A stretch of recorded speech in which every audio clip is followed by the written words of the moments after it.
In the beginning was the Word, and the Word was with God, and the Word was God. He was with God in the beginning. Through him all things were made. Without him nothing was made that has been made. In him was life, and that life was the light of all mankind. The light shines in the darkness, and the darkness has not overcome it. He was in the world, and though the world was made through him, the world did not recognize him. He came to which was his own, but his own did not receive him. Yet to all those who did receive him, to those who believed in his name, he gave the right to become children of God, children not born of natural descent, nor of human decision, nor of husband's will, but born of God. The Word became flesh, and he made his dwelling among us. We have seen his glory, the glory of the one and only Son, who came from the Father, full of grace and truth. No one has ever seen God, but the one and only Son himself, who is God and is in the closest relationship with the Father, has made him known.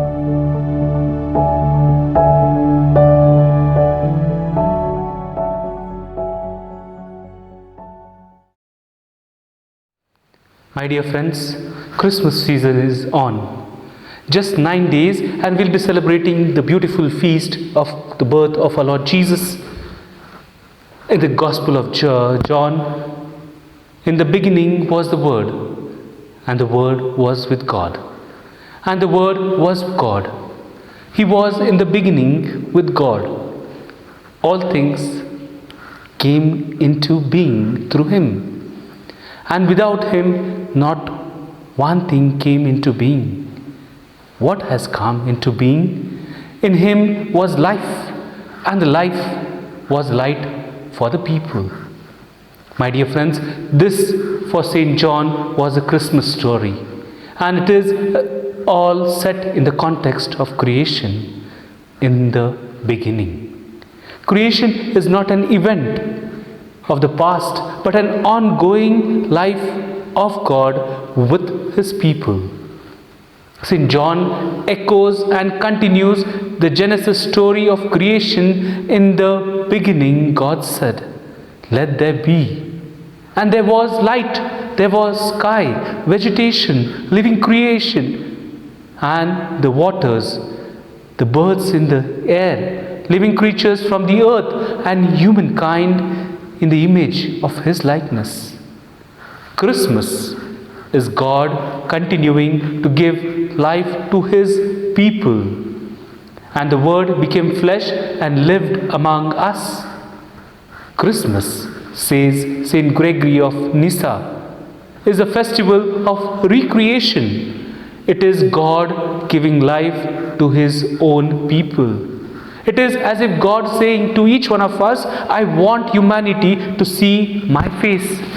I want humanity to hear my voice. I want humanity to talk to me, to feel me.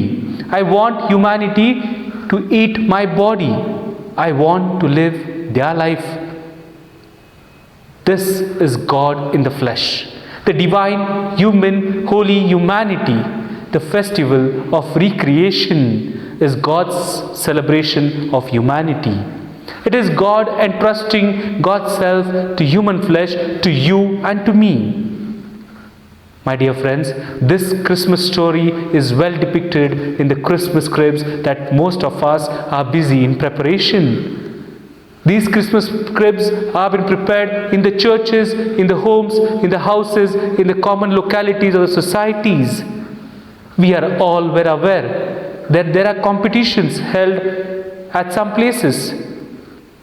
During the carol singing, some people carry a little set of crib from house to house and door to door. We also have Christmas floats where faithful are dressed live and they have created live scenes of the crib. But from where all this began? The story of depiction of the story of salvation. The Christmas crib dates back to St. Francis of Assisi, whose feast we celebrate on 4th October. It was in 1223 that the first crib was celebrated in the woods of Greccio, near Assisi, on the Christmas Eve. There lived a man who was very honorable, who was very blessed, and who was loved by St. Francis of Assisi. His name was John.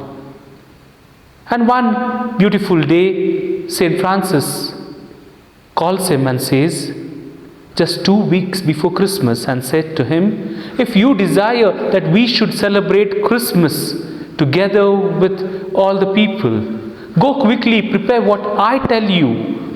For what I want to enact is the memory of the infant who was born in a manger just like Bethlehem, and how he was bedded in the manger on hay between a donkey and an ox.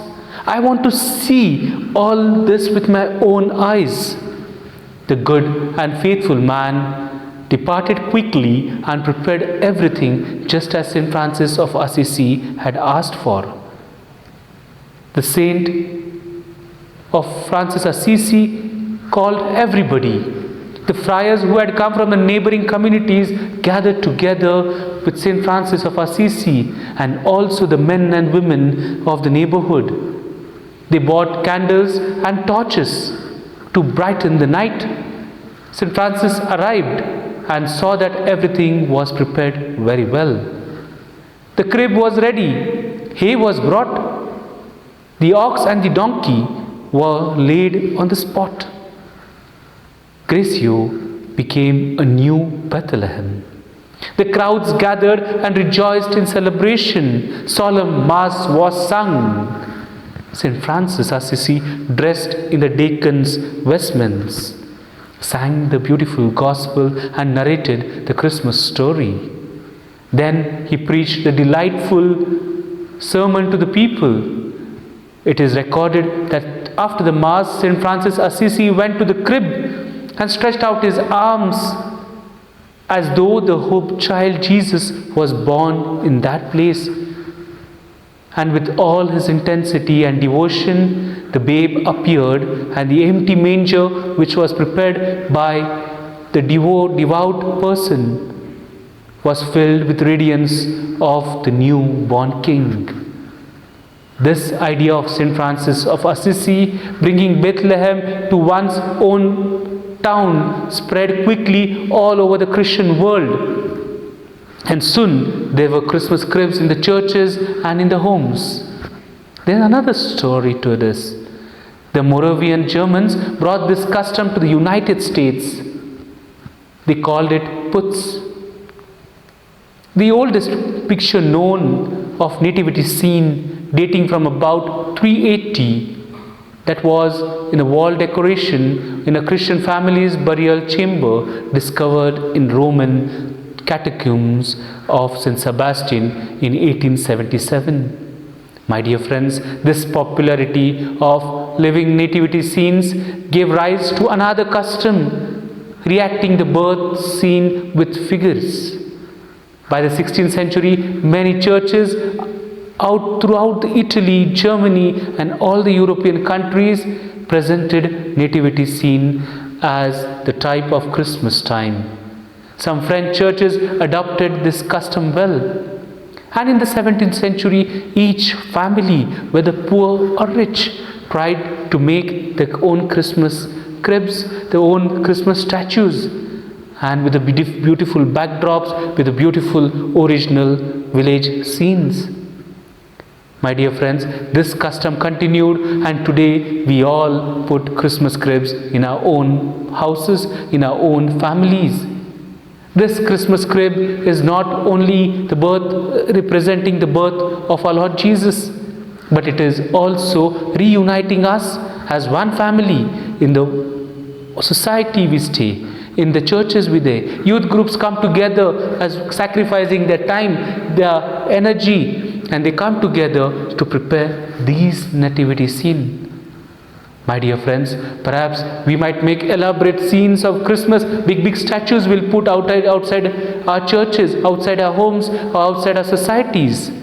But what is more important for each one of us, that Christ is born in our heart. that Christ is there in our hearts, and let our hearts become the Christmas crib, and then we can truly say and celebrate that Christ is born today in us. My dear friends, I wish you a Merry Christmas and wish that our Lord Jesus may not only be born in the cribs of the artificially made, but in the living bodies of you and me.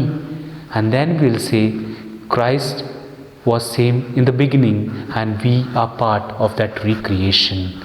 Thank you, and God bless you.